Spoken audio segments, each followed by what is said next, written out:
It's so exciting to see everyone here. This is amazing. Honestly, I didn't know if people would come down this early on a Sunday, but clearly this is something that needs to be discussed, right? So, what we're going to do first, welcome to the Desi Punks panel. I'm Sam. I think, panelists, if you don't mind, if you could just do a quick introduction, just who you are, your pronouns, and then maybe just a little bit about yourself, if that's cool. Hello everyone, I'm Nadia. I'm the lead singer and guitarist of a girl band called The Tuts, and we are a three-tone band. Yay. I'm representing today. I'm she. She, cool, thanks. I'm TextaQueen, and my pronouns are they and she, and I'm mostly a visual artist. Had a band a long time ago, want to have another one. That's me. Hi everyone, I'm Anamik, and I'm a lecturer at Goldsmiths University of London, down the road. But also I was in a band, and it was kind of hilarious to see that band named in my bio, because we weren't very good. And I'm he, thank you. Great.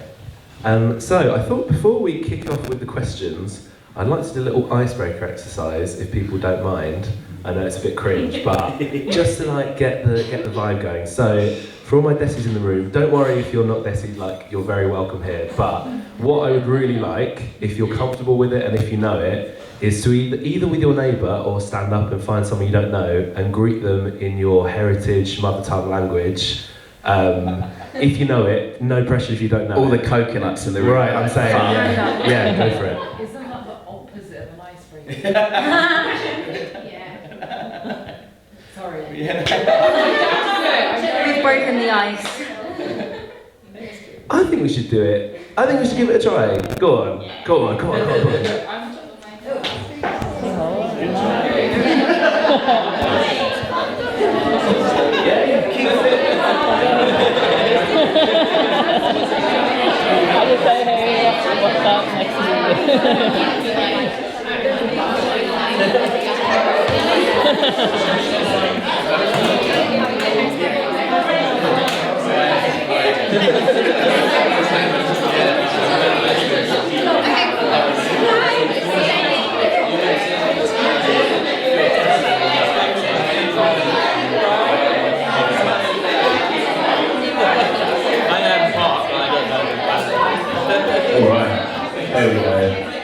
See, I know that was a bit intense, but it did get the conversation flowing, so I'm very grateful for everyone for doing that. The first question that I'm going to put to the panel, if you could describe in your own words, where are you from? And what I mean by that is, take as broad an interpretation of that as you like. That can be heritage, geography. Where do you feel you're from? Go for it, Nadia, kick us off. So my dad's Pakistani, and he came to this country when he was about 10, and I think he had to fake that his uncle was his dad to kind of get in, but yeah, anyway. And my mum's Indian, but born in Malawi in Africa. So, and then she came here when she was 17. My dad was a bus driver, they met on the bus. How weird. Nice. It was kind of gross though, because he was the bus driver and he was like winking at her in the mirror. And then he like found out which stop she used to get off at Uxbridge College, and then like went to her college and waited for her. What the fuck? That's wrong, Dad. But yeah, so then I'm born in Hayes. Actually, no, I was born in Ealing Hospital. Lived in Southall for 3 years of my life. Yeah. Big love for Ealing there. But most of my life I've lived in Hayes, and I still live there with my mum. Texter? My parents are both Goan Indian, and they migrated to Australia like 2 months after the White Australia policies ended, to so-called Perth. It's Noongar country is the name of the First Nations land it's on. And yeah, so the White Australia, I'm just trying to give you context, the White Australia policies limited migration to people from the UK and certain parts of Europe and the last ones ended in 73. So yeah, that's why I was born in a very white Australia. Thank you for that and for the context. We really appreciate it. Anamik? So this is where you're from, where you're really from. And that's how, because you in the question, it was like, well, how do you identify, right? And I was going to say London. I'm like Londoner, right? And I feel way more comfortable with Londoner than I do English. I mean, I'm a big football fan. I don't care that I'm missing England playing right now. I really couldn't give a shit. Yeah, but I guess I'm Bengali. If we're going to go down the way from my parents, actually from Bangladesh. Were born in what was then India and then became Bangladesh, and they're Hindu. So Hindu Bangladeshis were kind of not. There's not that many. It's quite a minority. So, yeah. So it's so the community here, Bengali community. This great. It's sort of not really obviously the cliches of like you're not feeling part of the. But then also in terms of the whole kind of like South Asian community, being like one of the few Bengali kids, Hindu, like in my school, and like, that was a bit weird as well actually. And I think that kind of shaped my entry into the music that I got into. That is amazing. Well, seamlessly, as if by magic. I want to ask everyone on the panel how they got into. I mean, obviously this weekend is a punk festival, broadly defined, but obviously like all of you guys come from quite different scenes and might not necessarily identify with punk. But what I'd really love is if you could explain how you got into the music that you, or the art that you take part in. How did you get into punk? How did you get into this scene? Nadia? Okay, so when I was in year 6, my parents divorced and I was actually really shy. Like, I know a lot of people probably find that hard to believe, but I was. And then I think when they split up, without me even realising, I suddenly my personality kind of changed, but I didn't really realise at the time. So I went from being really, really shy in year 7 to suddenly just like become this little troublemaker. And I was a little rascal at school, and always getting in trouble, getting sent out. And then there was a lot of racism in my school. So my primary school was all white. I was the only South Asian girl in my class. So I'd rejected my roots and I was always trying to fit in with white people. And then suddenly in my secondary school, it was really multicultural.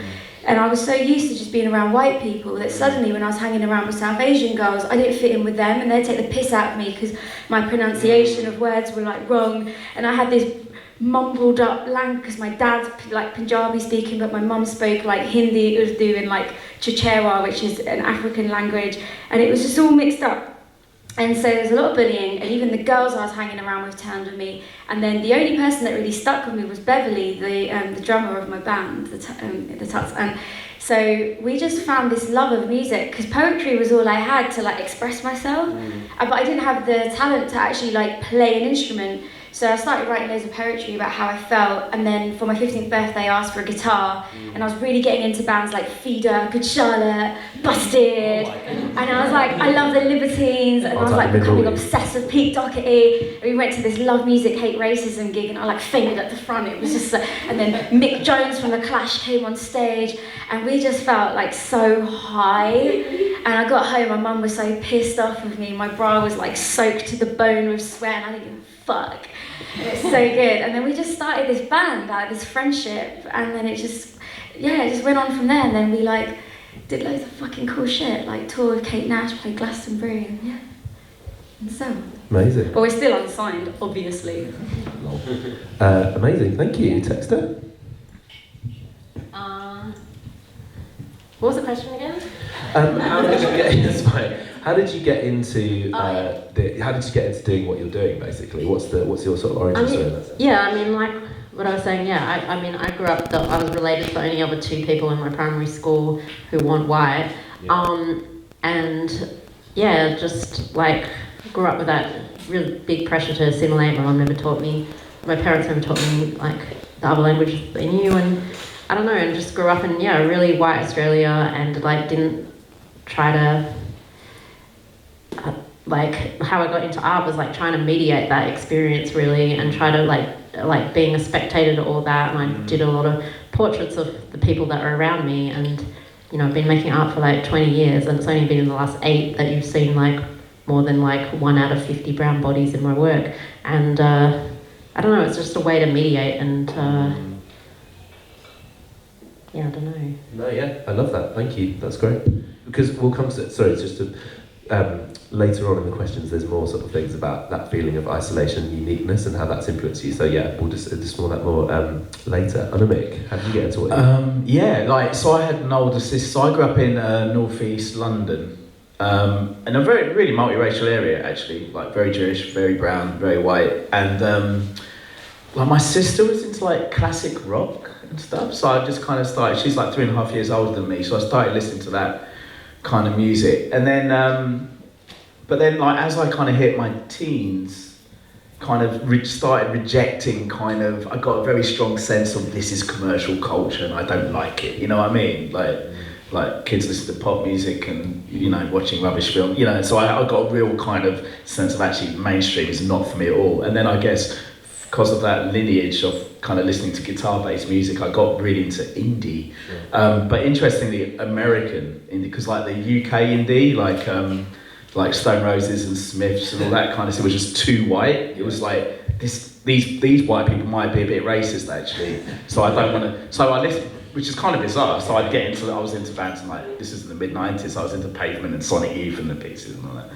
And then but that felt exotic to me. You know what I mean? And so I couldn't. You know, there was no sense of these people might be racist too. You know, when I saw the Smiths, you know, there was probably some Smiths fans in it, but I knew straight away Morrissey's a fucking wrong man. You're fully vindicated. And so yeah, so I got into music. Obviously, like, you know, my mate was the white kid who had the guitar. I started playing tablas. I learned tabla first, like when I was a kid, because I was really genuinely interested. Then practiced and stayed pretty shit for like 5 years. And I asked my dad for a drum kit when I was 15. Fair play to my dad. He didn't, you know, he wasn't really into the scene in any way whatsoever. But he liked the fact that I was hanging out with this very white middle class boy who he thought was like really good. And wasn't like giving me drugs and shit. So in his mind, he thought it was a really good influence. So he thought, okay, he wants to cultivate that relationship. So I got into playing drums and being in really rubbish indie rock bands. Nice. Do you say your sister was into classic rock? Yeah. Brown girl into classic rock. I know. Like, you That's know, she introduced me to like Led Zeppelin and Jimi Hendrix and all that stuff. Yeah, no, she was, to be fair to her, I say the piss out of a lot, but she was a pioneer. She's like, mid-40s now or something. But at the time, she was, you should have had her on, really. Well, I'll let her know. So, I'll open this out to anyone who wants to answer, really. In what ways do you feel that your Desi-ness or your relationship to Desi culture, how has that influenced your art or what you do, or, you know, the music you've made, or how has it influenced you? Open it to anyone. I was thinking about this one, and I was like, my music doesn't sound Desi at all. And I suppose I'm just representing it in a different way, just by like me existing, playing guitar, being on stage. That in itself is a statement in itself. I mean, maybe one day I could do a fusion. But then it'd have to be done tastefully. So I think like musically not really, but maybe like in my attitudes, like my mum's quite a strong woman, and I think like I got a lot of like my kind of road rage from her, and a lot of my like attitude comes from my mum as well.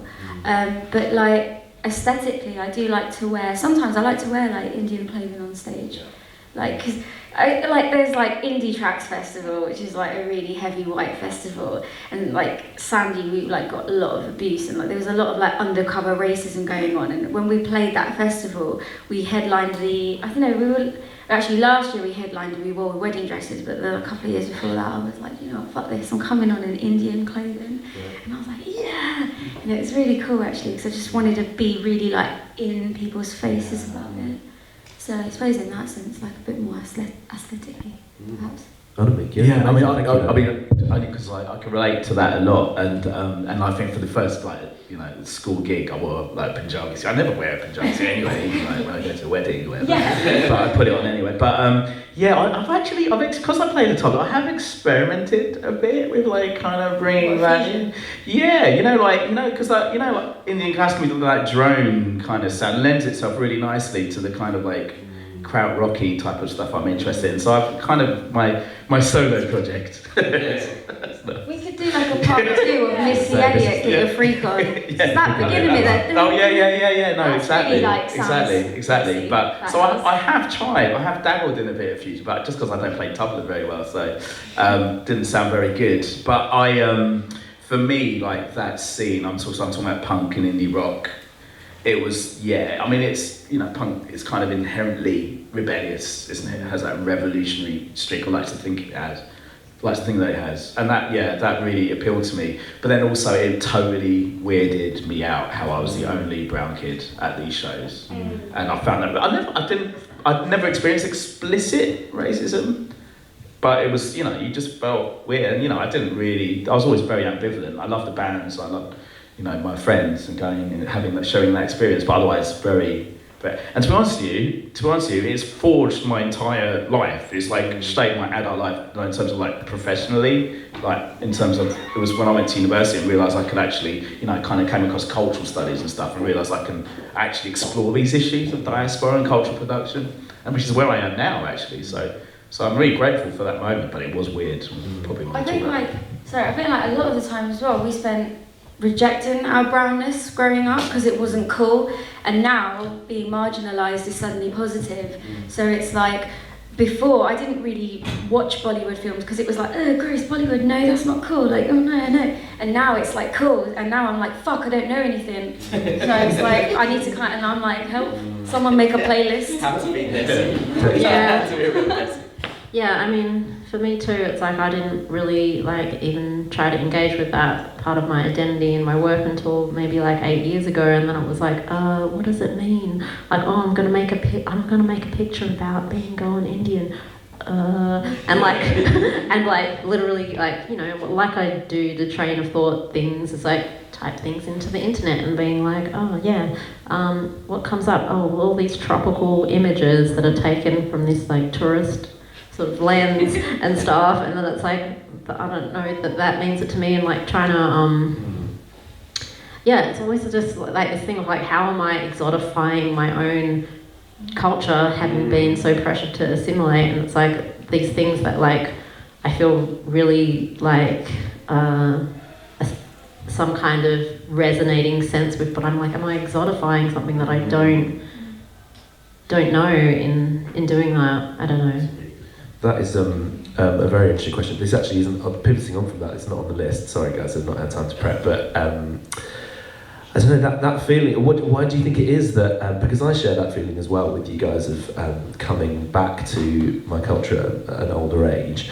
I mean, why do you think that has happened in the way that's happened for all you guys? It seems to be that all of you guys have done a sort of reclamation of something, and do you think that was as a rejection of sort of coming through fairly white scenes, or what is it that's happened to you, all of you guys, that has meant that you've been like, right, no, I want to take this back, I want to have this as something that belongs to me?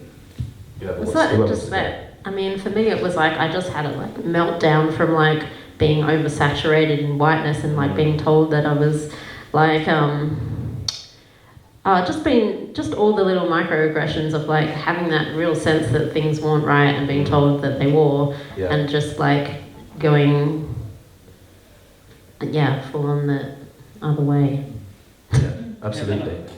Sorry, go on, Anamik, I kind of, I guess when I was like younger and in that scene, it kind of, I was wondering, you know, the question I had, and so I had a load of Asian mates as well as white mates, and they never really, obviously they kind of, I was never bullied, but they kind of laughed at my clothes and my hair, and fair play, I looked ridiculous. But I guess at that time, in response to that, so in some ways I got more abuse for being in that scene from brown people than I did from white people actually, which is kind of weird. And so initially I guess I was thinking, well, am I like assimilating? Is this what I'm doing? Am I just kind of denying my Asian roots and like becoming more white? And that didn't, you know, that didn't feel right at all.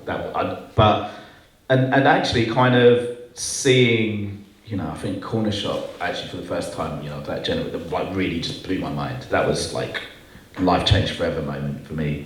Hearing Julinder share from that second album, like guys singing in Punjabi, like doing this kind of weird Velvet Underground droney thing. It was like, what? I didn't even understand Punjabi. I don't care. I just know it's Indian. Yeah, exactly. And so like from that, and then kind of seeing kind of every now and again, you get the, you know, so respect to all those kind of people, those brown people who kind of entered the scene and tried to make something of it. You know, from Cornershop Asia, like Voodoo Queens, obviously, and then MIA doing a thing, and then That's Right, you know, and all those people kind of helped me kind of really think through you know, what is my engagement with the scene? Why does it appeal to me? But also, why is it so fucking white? And that is the question that I'm really engaged with now. Is like, how is this scene reproducing whiteness?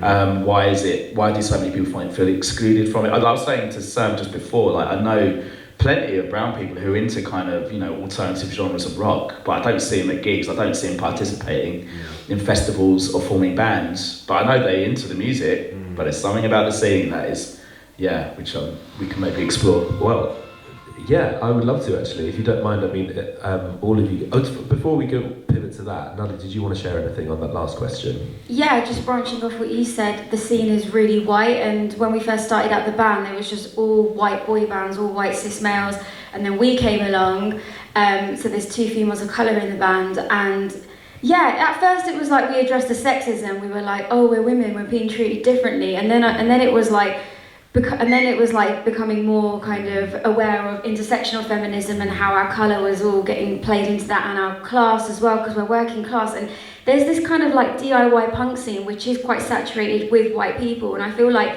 they even have been brought up in these towns that are full of white people, and it was only and they haven't even grown up around brown people, and then they met people like me and Bev from Hayes, Middlesex, and our attitude like intimidated them because they just weren't used to being around brown working class girls.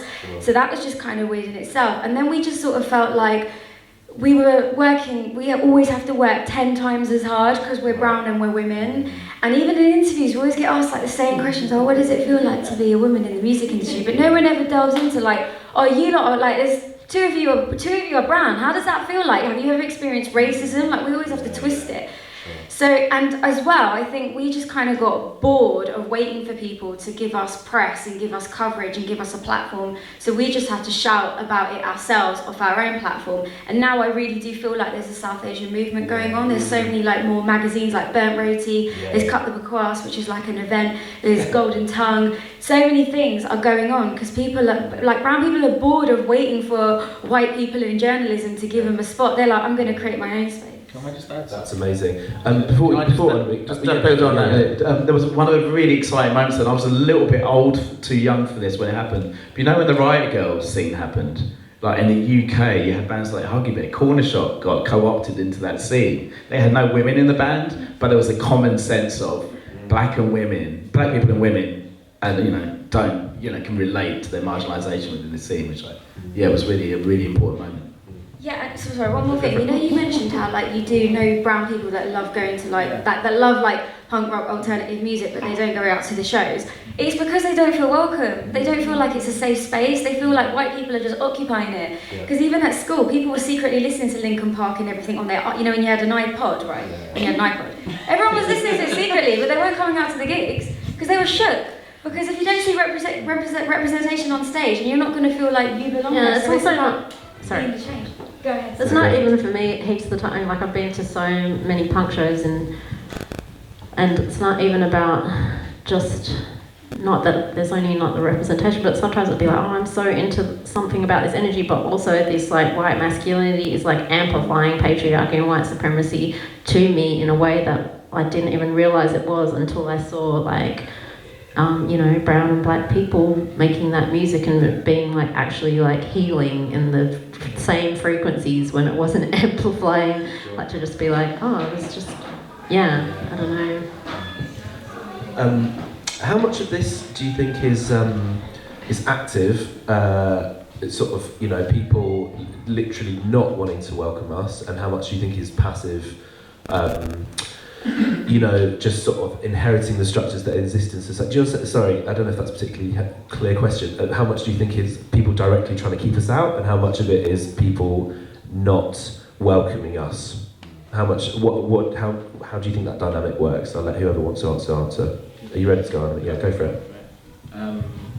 I think it is like systemic. I don't think I've ever really encountered explicit racism. For those of you who have, I feel so bad. I don't. That's like horrible. But actually, the scene actually thinks of itself as quite liberal. Yeah. We're not as sexist, racist, or homophobic as popular mainstream culture. What we do is different. Now that's obviously clearly bullshit. The only thing, but you did feel a presence. You felt your presence. The funny thing, I don't know if anyone can relate to this. I always found that when there was someone else brown in the room, when I was in the room and there was another brown girl in the room, you always felt the whole room kind of trying to move you to get like, look, you're black man, you know, assuming that we were both straight, you know, as well. So it's kind of that. And yeah, it was like, it was that kind of, these really indirect ways of feeling, but it is, it's not so much they're not welcoming us, but these spaces are exclusionary, they don't know how and why. And I remember speaking to Steve Chandra from Asian Dove Foundation, and he used to say when they would play like Brixton Academy, all white crowd, when they played Royal Festival Hall or the Barbican, that's where all the brown folk would come out.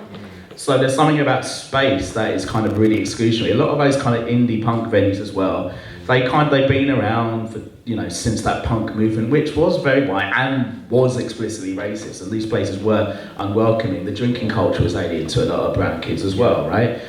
You know, some of us got into it a little bit quite easily, but still though, it is, you know, it is a, so all of those things.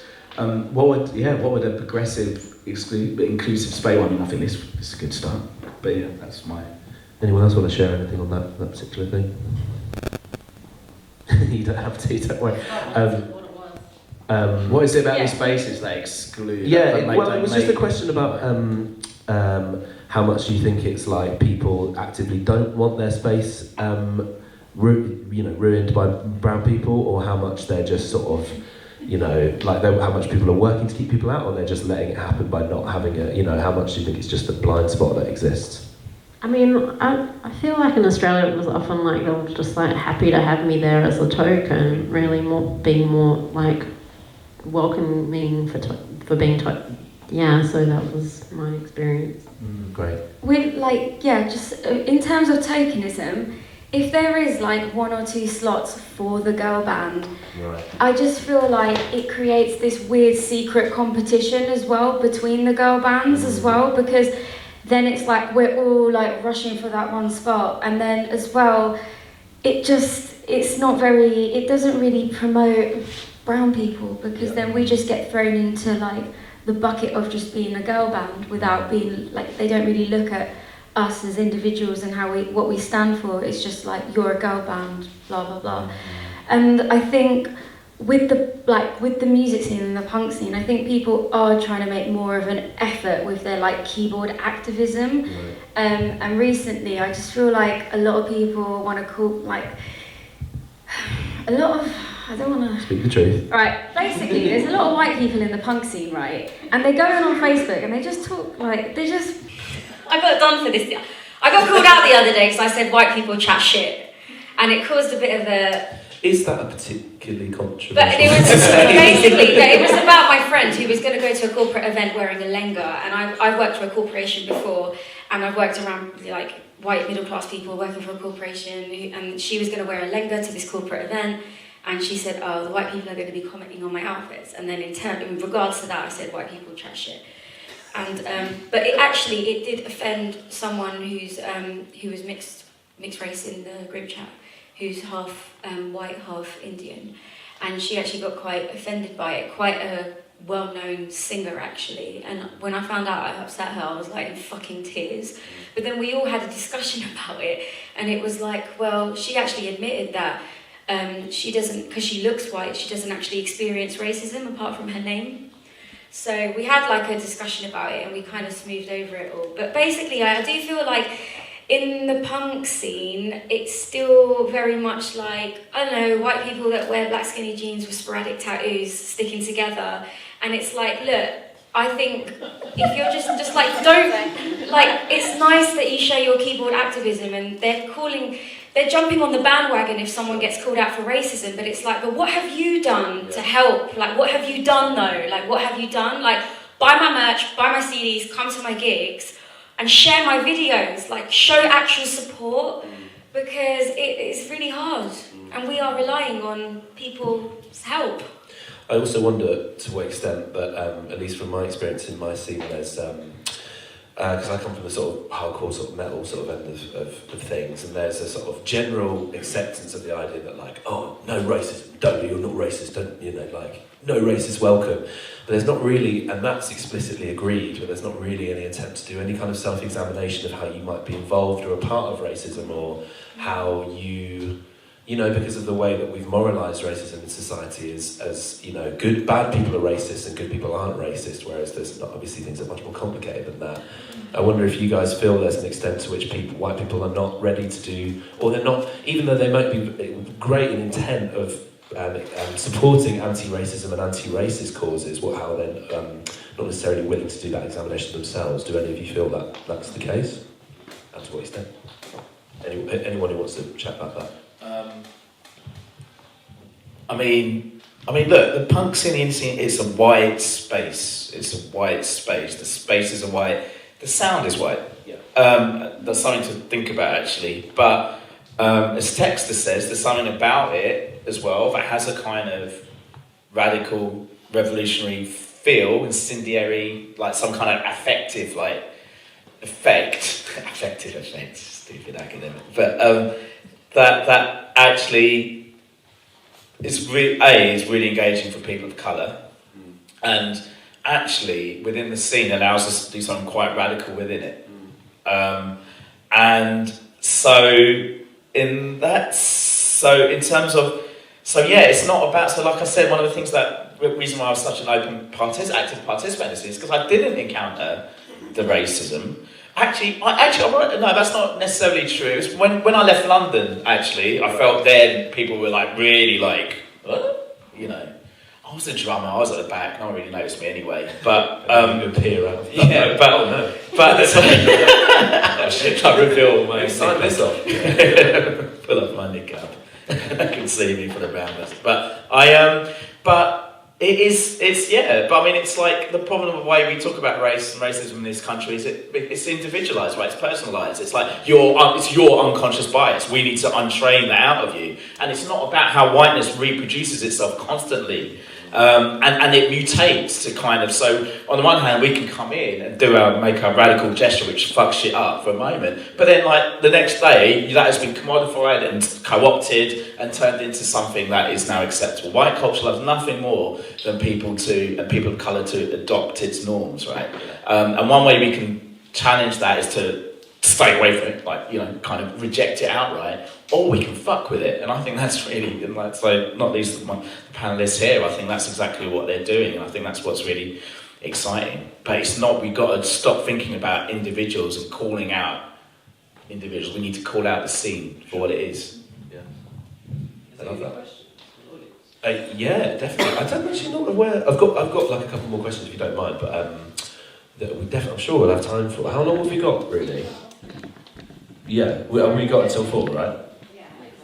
Yeah, we'll definitely have some time for questions. Yeah, no, for sure.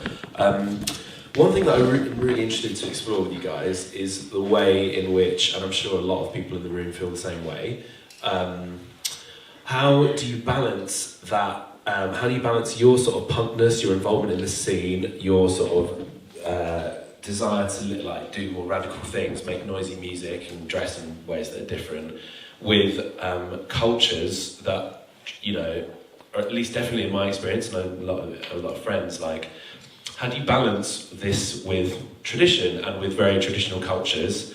How do you balance that? Like, you know, and I'm sure you've all had family members who are like, why are you doing that? Like, that's not, you know, not that it's not Desi or it's not, you know, but it's not good, it's not right that you're doing something like that. Does anyone want to speak on that? I think my brown parents and even just parents, I don't know, but they don't really appreciate you going down the arts route, and they don't really consider it like a proper job. So for a number of years I was working as a medical sales rep for like corporations, and it paid really well, and I had a company car and a laptop and all of that fancy stuff, and it was amazing. Then after a while it was like my music was getting neglected, so I had to quit, and my mum was like, what are you doing? And it didn't really go down well. But so in like my culture, my religion, because I'm Muslim, it doesn't really hold me back. I just won't drink during Ramadan. Sure. And I actually have like really amazing parents in that respect. That like my dad is my biggest fan of my art ever since the first show where I sold some stuff. And then he's always like, you're doing something that no one else is doing. Like, you just need to keep pushing it. And, you know, and it's like, I have a beautiful picture at my last show, and it's like, the drawing is like me on the skulls of dead colonizers of India embraced, like, erotically with a cobra, with flames burning and a pomegranate tree. It's like an evil, the apocalypse is called, and it's like a photo of my parents, like, looking at it like this. And they were like, and my dad's like, it's so good, but you know, I think it would sell better if you didn't make stuff that was so confronting. But, you know, like actually, I would never still be an artist if they, you know, hadn't kept emotionally and often financially supporting me. I just really think your stuff is, you know, my dad is literally my biggest fan, so I'm like really lucky like That's that. awesome. Yeah. That's really cool. Well, I guess from there, how Can I is say, it? sorry, can I Yeah, say please, one more please, thing? please. You know what's really weird actually? My mum's got this weird internalised racism where she wants me to get married to a white dude. And my mum's actually more concerned when I go out for family dinners, because they're all stalking my Instagram just from Google. They don't actually have Instagram. They just Google my name, I know. And because if I ever talk about racism and I address white people and like white privilege and like just structural racism, they think that I'm being racist towards white people. And so many times I've had my mum saying, stop saying white people, you say white people this, white people that, you are the most racist! And I've got a voice recording of it, and one day I will put it as like the introduction of a song, so you will hear it. I mean, my dad has called me a reverse bigot before, so...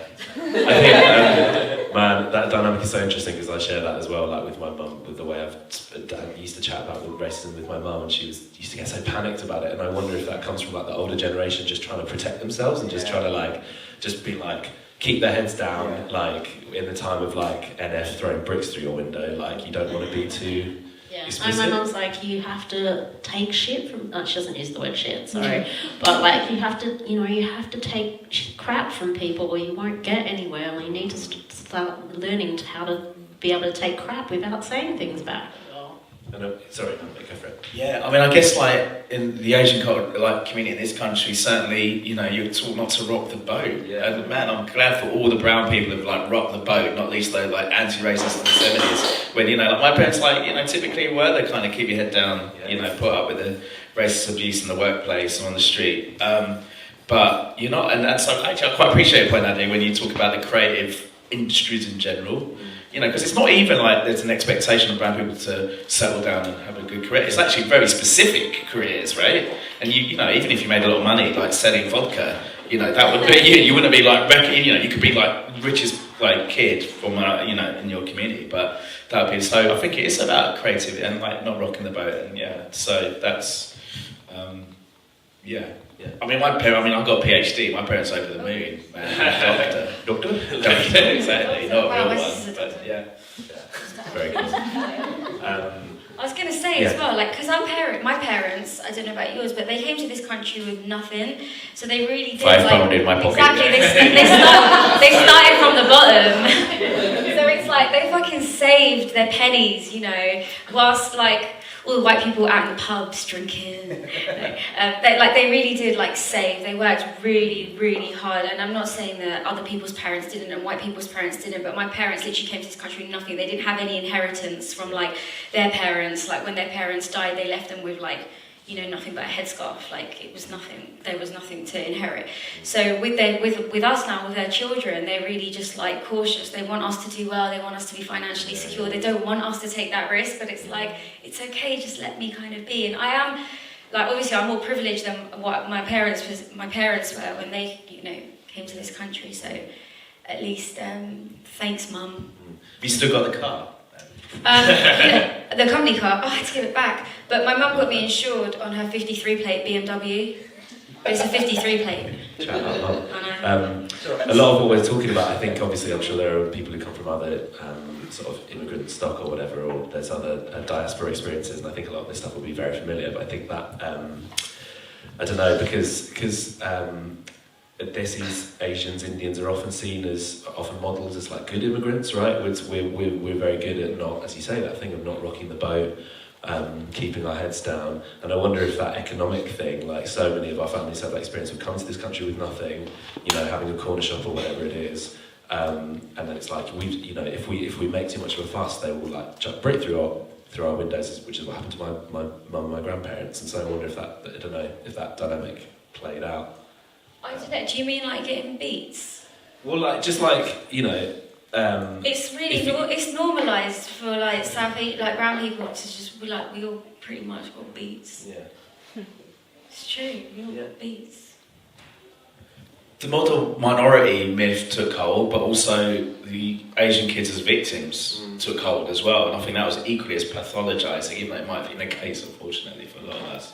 But both those things are just way too, they're just like narratives that exclude another and prevent us from, really getting on in. Well, I don't know about that. Some of us have got on really well, haven't they? It's like, oh, you've got to be.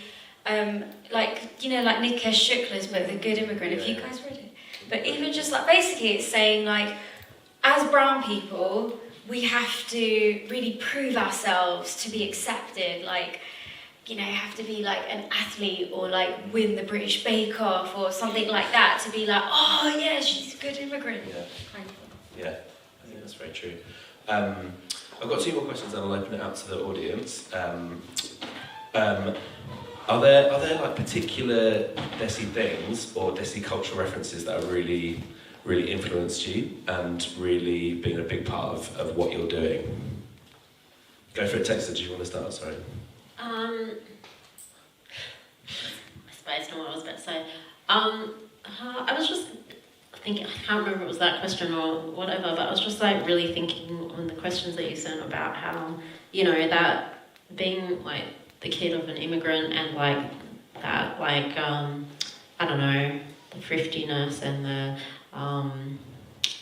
make do and everything, and how that has really influenced like me, and how, like I draw mostly with markers, which was like my, cheap, accessible way to create stuff. And I don't know, that's like a big influence from the way my parents grew up with, a lot less than the privilege that they've given me and my siblings, and That's amazing. So what about Desiness like really has shaped us? And exactly. What about Desi culture has really shaped Well, you? my love of samosas is shaping my type 2 diabetes. Physically. I can relate, physically shaped. I don't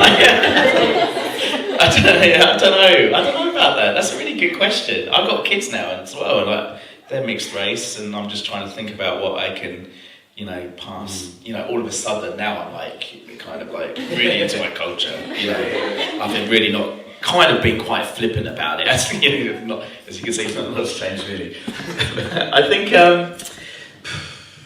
I don't know, man. Like, Bengali culture is really interesting and rich in lots of ways. Really, good food. I'm happy to do, but I think it's about, for me, being Bengali, it's about kind of a social experience that's come with feeling, growing up. Like I said, like, we're quite different, as well as being kind of Bangladeshi Hindu. Of that feeling of being different and feeling othered, like whether I'm hanging with white people or hanging out with brown people, actually. Yeah. And so for me, what I'd like to pass down to the kids is that the sense of that experience, actually, and how that's kind of shaped me.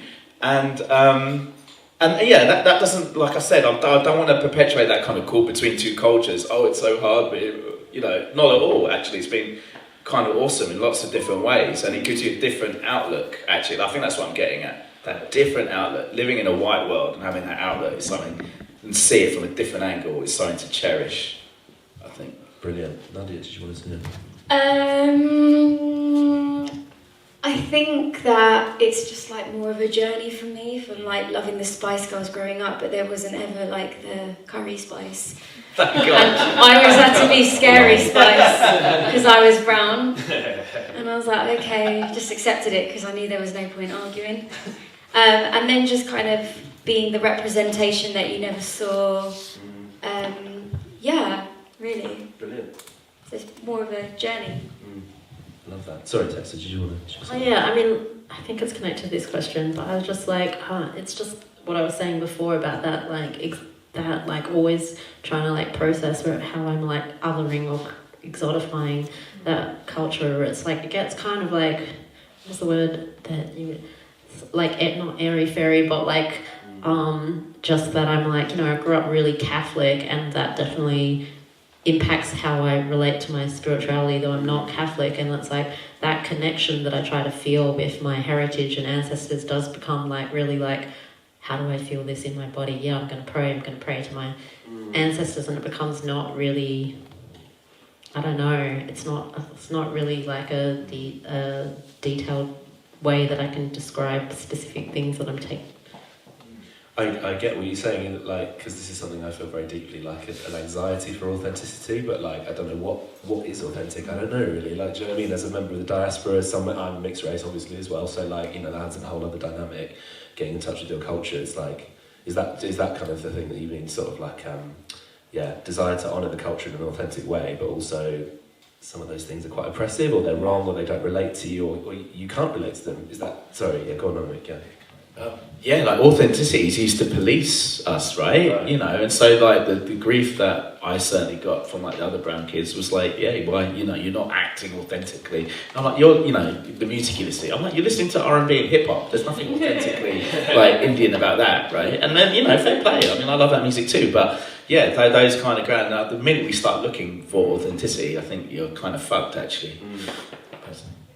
I love that, yeah. We always have, I always feel like when you're a brown artist, we have to use our platform to always go on about racism, always go on about our journey, always go on about this. But white people can just just do their art. They can just go on about love and this and that, and it's just accepted. But we have to. And then we become so pissed off and frustrated. My last fucking 5 songs about how pissed off I am at the music industry, and it's like, you know what I mean? Right. And then the art just becomes about that, and the platforms are just used for that. And it also becomes that whole mirrors thing for me anyway, especially I feel, because I've studied like in big institutions and stuff sometimes, and it's like I'm making this work, it's like processing all these dynamics of racism, sexism, everything in there, and then those actual dynamics are like happening to my body and my work in those spaces, and it becomes like, but that's why I made it, so I don't have to process it again. Now you're making me, you know, like, and it's like, oh yeah, like I'm literally in front of a picture where I'm like representing myself as like the brown baby lolly in a sea of white milk bottles with like all the rest of the things there, and I'm like at my institutional opening, I'm like, this is me at the opening, like I'm the one brown skinned body with like 400 white people, and then like 2 friends like in the corner, like, and just being like, it's just this whole of mirrors. And they can box you into that category, right? It's like people that those institutions can be like, oh, so you're this thing, right? Yeah, so. also like, yeah, and you're gonna validate that we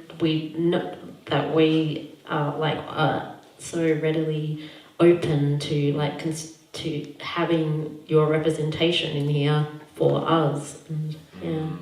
That's very true. Yeah, oh man, if we had more time we could explore like the way that having us in white spaces is used by white people as a means to like cover their backs or cover their asses, right? So like, oh tick, we've done it because the brown people are here. But I am going to go to, because I want to leave proper time for audience questions, I'm going to move on to the last question. So, I mean, in all of the sort of nations that are kind of roughly defined as Desi nations, part of Desi culture, there's so much change happening. So many things are moving in so many different directions, both forward, backwards, and completely sideways. What is it about, and also the same is true for the diasporas in the West. What is it, do you think, about Desi culture that's changing? What concerns you? And what makes you really excited? Because in that flux, there's a lot of like opportunities for cool new ideas. Whoever wants to go first, crack on. I feel like now is our time, like more than ever. I feel like this, like I said before, I feel like there's such a movement going on, and I'm connecting with like more and more people of colour that are in the creative industries. There's more magazines being made, more spaces, more events. Last year I played a gig at the Old Blue Lust with a band from America called the Caminas, and that was so cool. That was the first time I'd ever played to a brown audience in my life. It's quite strange because 98% of the audience that like come to my gigs are actually white. So on one hand it's like, thank you white people, and then on the other hand it's like battling structural racism. So it's kind of this weird thing, but there's definitely a movement going on. And even in this room, like put your hand up if you're like involved in like a creative job or something like that. Yeah, see, this is so, and I think it's important to have, like brown people on stage, but we also need people of colour working as journalists behind the scenes, because otherwise, for example, like a white journalist might not really, they might not have had that experience to kind of really relate and then think, oh, let me base this on racism, or it might not be genuine, or they just haven't got that personal experience. So we need people behind the scenes as well as on the stage. And now is the time. I love it. Yeah, they're not going to ask the right questions. Exactly. They're always just gonna. It's just gonna be a one-fits-all sexism. Sure. The lens through which they see it. Yeah. Anyone else want to share on that? What is it about Desi culture that excites you? What concerns you? The way that things are changing. I don't know, I literally have like one Desi queer acquaintance in Australia, like pretty much, and I see something, I don't know, I just feel so isolated there in like terms of people that, I mean, that's not people, but just in terms of people that I actually want to relate to and are going to speak the things that I want to talk about there, and so I just feel like, I'm like, just really... Move to London. I mean, just to kind of echo everything Nadia said, there's lots to be really interested and exciting about brown culture production. Oh man, I wish the Decolonise Fest was around like 15 years ago. Honestly, 20 years ago would have had such an impact. I don't know, man. I kind of get a bit depressed by our community, whatever our community is. No, thanks for that. To emphasise the point. But then also, actually, what I want to finish off by saying though is like, as much as I'm excited by brown culture production, I'm just really depressed by white culture and its ability to kind of dictate to what extent are we allowed to, the terms of entry. Yeah. And then when we are into it, to go back to what you were saying, and I think Tex will kind of allude to, it's like that then like becoming commodified in a way, we can become a tokenist, we kind of tick box to which in itself sustains the whiteness. Diversity initiatives, they're a way to manage our demands, but keep whiteness intact, keep the racial hierarchies intact. That's what I'd like.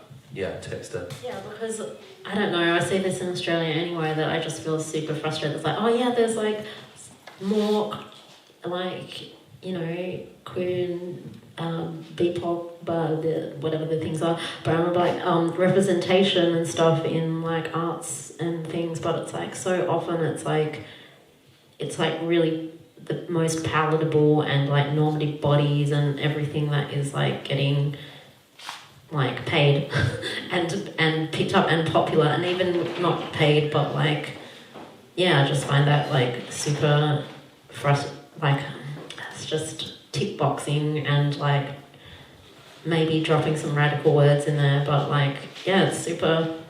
I just find that super. It's like, oh, I'd be so excited to walk into this scene like 15 years ago, because it looks like something I'd want to be in, but then like the actual reality of how people are holding each other interpersonally and like, who's doing is the community more than selfies or something is like actually super disappointing. That's there anyway. I appreciate that. Good for it. We just need to be given more opportunities as well. Like I've been into meetings with like this management label. We had 2 meetings with him, and the first one he was really nice and positive, and he said that there was this reality TV show that was going to be in LA on MTV, and we were like, we're ready to sell out, we're going to do this, we've made it, and Mum, I've been signed, this is it. And then the next time we went in, he was like, girls, your songs just aren't good enough. And it was just really disheartening, and it was just like, how I know, fuck that guy, like how hard do we have to work to kind of be given to get these opportunities.